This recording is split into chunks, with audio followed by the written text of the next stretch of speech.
Assalamualaikum warahmatullahi wabarakatuh. Halo, saya perwakilan dari kelompok 2, mata kuliah pengantar filsafat pendidikan.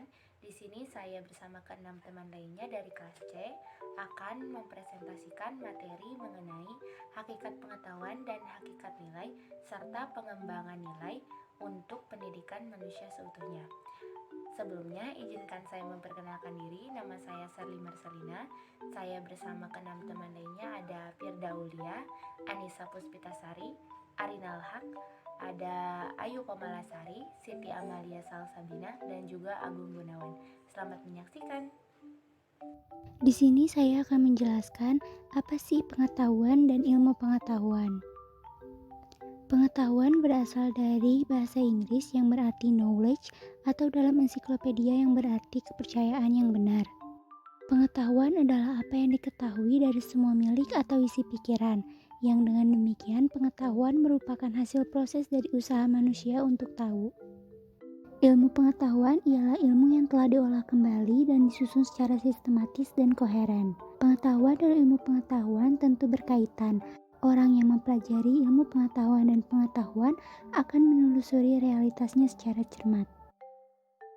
Di sini saya akan menjelaskan sedikit mengenai hakikat pengetahuan.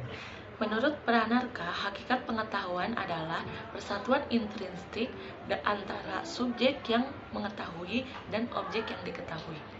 Hakikat pengetahuan juga bersifat derajat, maksudnya adalah suatu fakta yang berdasar dari persepsi yang dijelaskan dengan argumentasi yang sederhana. Dalam buku Filsafat Ilmu yang disusun oleh tim dosen Filsafat Ilmu Fakultas Filsafat Universitas Gadjah Mada, dijelaskan bahwa ada berbagai macam aliran. Yang pertama ada aliran rasionalisme, yang kedua ada empirisme, yang ketiga ada realisme, dan yang keempat ada kritisisme. Aliran rasionalisme berpendapat bahwa semua pengetahuan bersumber pada akal.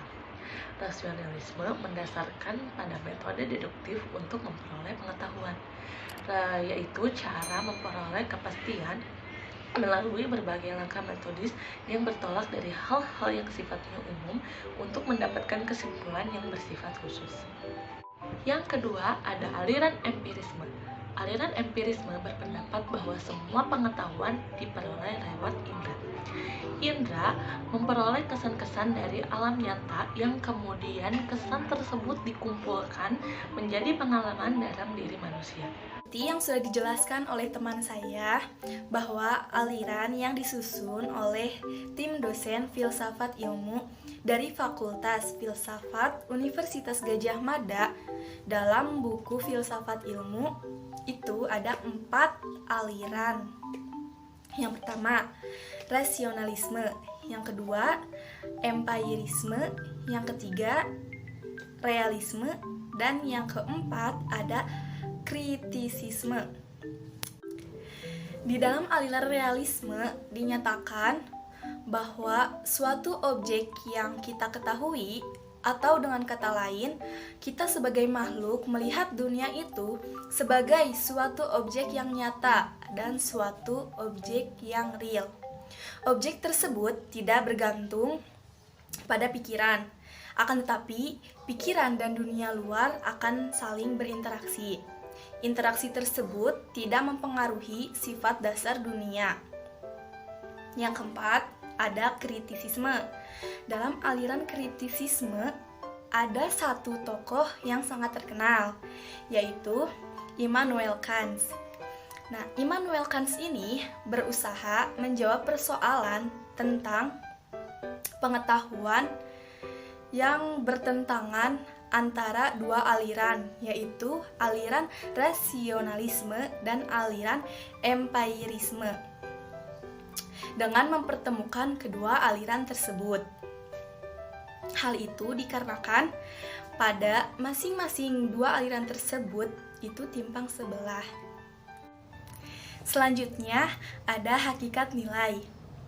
Kira-kira apa ya hakikat nilai?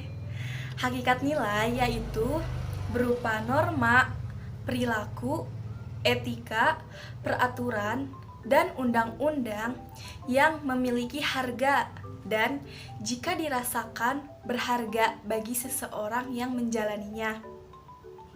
Selanjutnya akan dijelaskan oleh teman saya. Dadah. Baik, untuk materi selanjutnya setelah hakikat nilai, ada beberapa nilai yang dapat diartikan sesuatu yang diberikan kepada seseorang berdasarkan kemampuan, yaitu yang pertama ada nilai merupakan kualitas empiris yang tidak dapat didefinisikan. Maksud kualitas empiris di sini adalah sebagai kualitas yang dapat diketahui melalui pengalaman.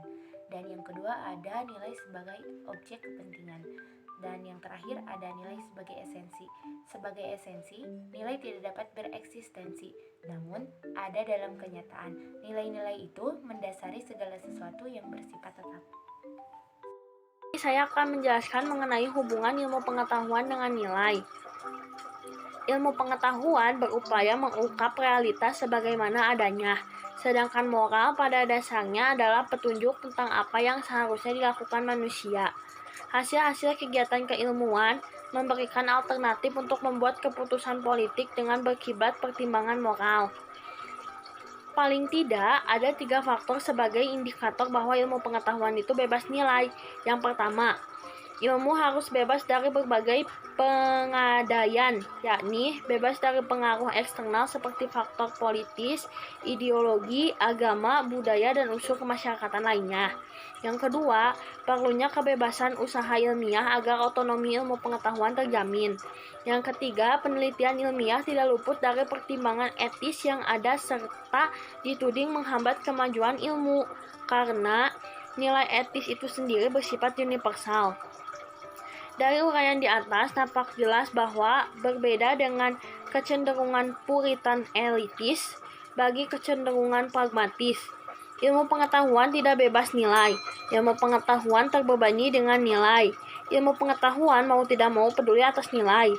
Ia peduli akan keselamatan manusia, akan harkat dan martabat manusia, dan ilmu pengetahuan. Selanjutnya adalah pendidikan manusia seutuhnya.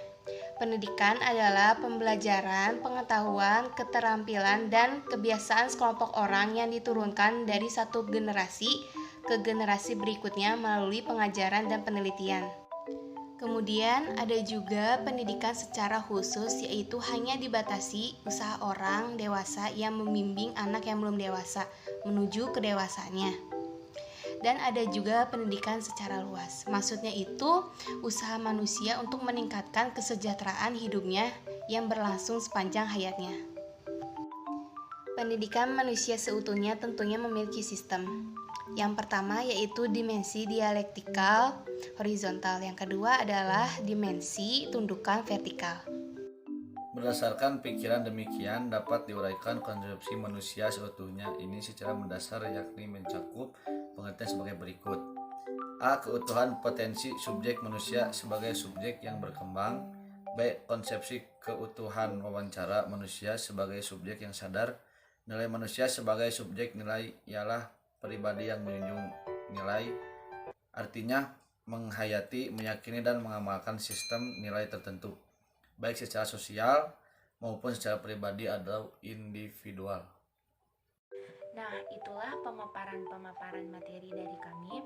Jadi bisa kita tarik kesimpulannya bahwasannya hakikat pendidikan serta hakikat nilai memiliki peran yang berbeda, yaitu jika hakikat nilai dan norma, sedangkan hakikat pengetahuan berisi tentang hubungan antara subjek dan objek yang menghasilkan fakta dan argumen sederhana. Ilmu pengetahuan tidak bisa bebas nilai. Ilmu pengetahuan terbebani dengan nilai. Ilmu pengetahuan mau tidak mau peduli atas nilai. Ia peduli akan keselamatan manusia, harkat, dan martabat manusia. Dan ilmu pengetahuan tidak bisa menutup mata akan semua nilai. Pendidikan dalam arti luas merupakan usaha manusia untuk meningkatkan kesejahteraan hidupnya yang berlangsung sepanjang hayat. Jadi itulah materi yang bisa kami sampaikan. Kurang lebihnya saya atas nama perwakilan kelompok 2 mohon maaf yang sebesar-besarnya karena kami masih dalam tahap pembelajaran. Wabillahi taufiq wal hidayah. Wassalamualaikum.